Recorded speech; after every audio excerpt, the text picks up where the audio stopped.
What's up, friends? Welcome back to my channel. Today, in lieu of a vlog for Vlogtober, I thought it might be fun to sit and chat with you a little bit about a couple of things that have happened, experiences that I have had since I've started intuitive eating that, either positive or negative, are things that have made me go, whoa, interesting. If you are new here, a quick introduction. Hello, my name is Brianna. I am the diva behind Diva and the Divine. I am a wellness coach who, after 15 years of being immersed in dieting and diet culture, got off of that roller coaster and decided to get on with my life instead, and I am coaching other women to do the exact same thing.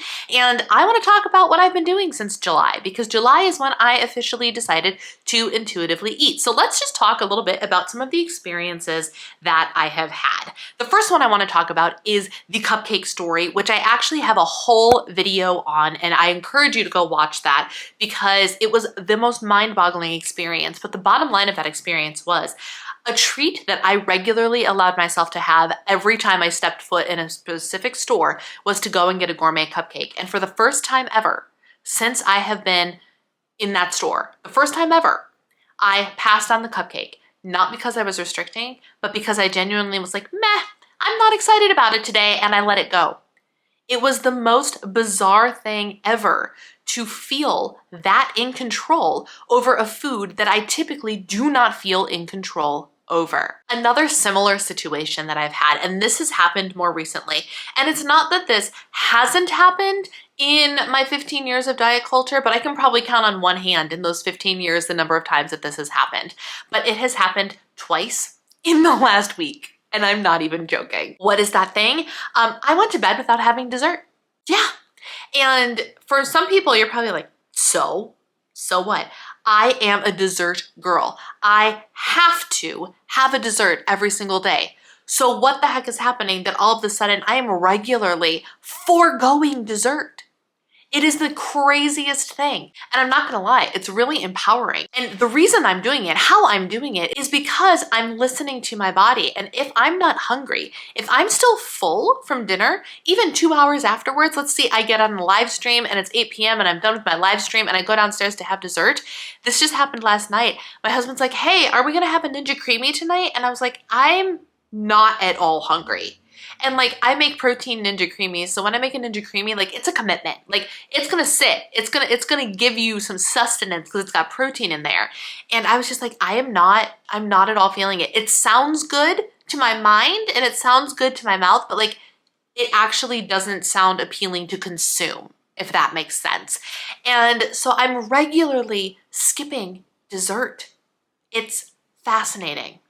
Another crazy thing that has happened as I went on vacation and I intuitively ate, and I did things like eat giant milkshakes for lunch and chicken and all this Southern food and just ate and ate and ate and ate out every meal for literally 2 weeks, and the scale stayed the same. I did not have 5 pounds of vacation gain. I had none of it. I got home, I stepped on the scale, and my weight did not change.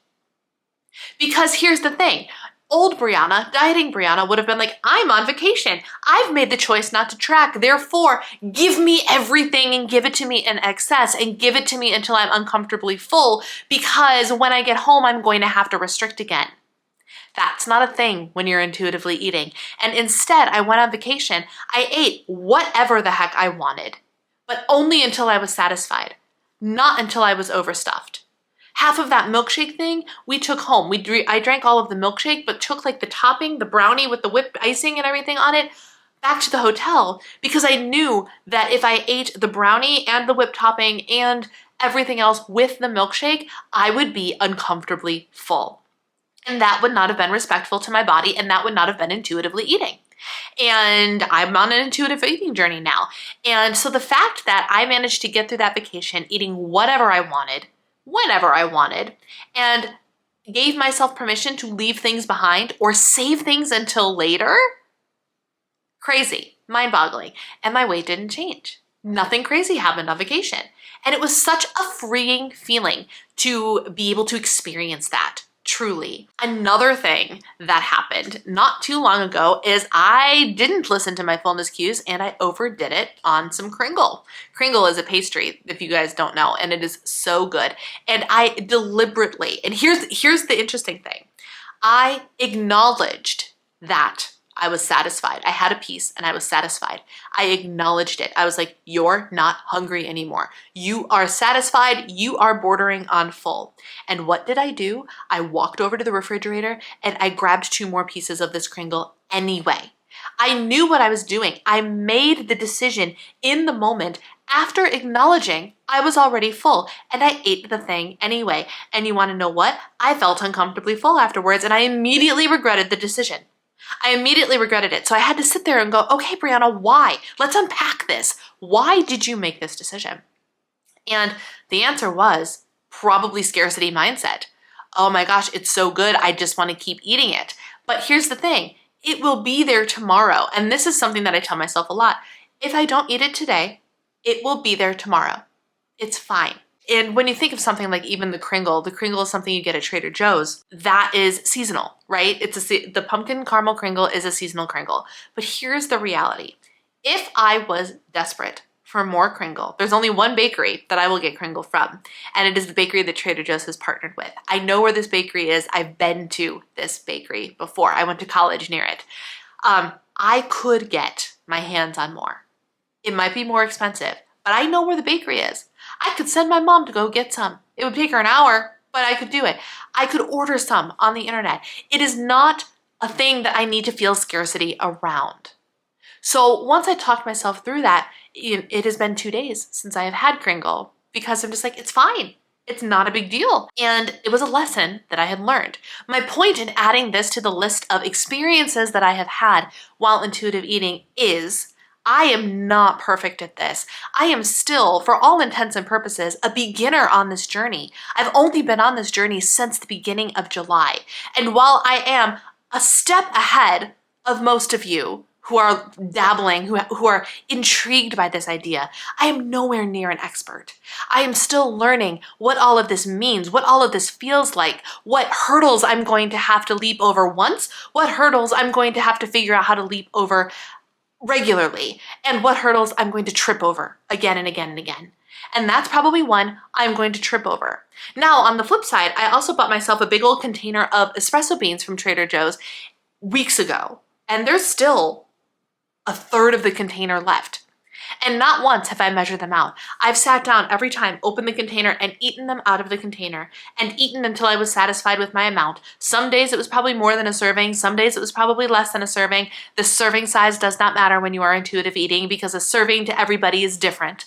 But my point is, a food that I previously would have binge ate because I brought it into the house and therefore I have permission to eat it, again, I figured out that like I can go and buy this or whatever I want whenever I want. I am an adult after all and can do that.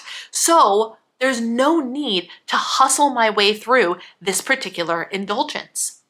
And it's just, again, it's crazy to me. I am feeling so good about the fact that my sweet tooth that I notoriously have. I've mentioned time and time again, your girl's got a sweet tooth. I have to eat dessert every day. Blah, blah, blah, blah, blah, blah, blah, blah, blah. It's like a new level. Yes, I still have a sweet tooth, meaning I have an affinity for sweet things and I enjoy having dessert, but it's no longer at a level that controls me, that consumes me. I have found the freedom from my dessert desires. I still love them. I still enjoy them, but they no longer are something I need to have on a daily basis. I'm allowed to have, but I don't need to have. And if I'm not hungry enough, I will pass. And that's crazy to me. Another thing, I can't decide which one is the craziest, if I'm being honest with you, because all of these things feel like such big mountains to have climbed, and I'm finally at the top, and man, the view is absolutely incredible. But here's the crazy thing. I don't think about food at all anymore, or rarely do I think about food. I can't say I never think about food, but like that constant compulsion to think about the next time I'm going to eat and what I'm going to eat and how am I going to fit it into my macros, or is it going to fit in my calories, or am I going to deliberately go over my calories, or am I not going to track today? All of that thought and preparation and time that went into the process of thinking about creating and tracking food is no longer time that I need to spend on that.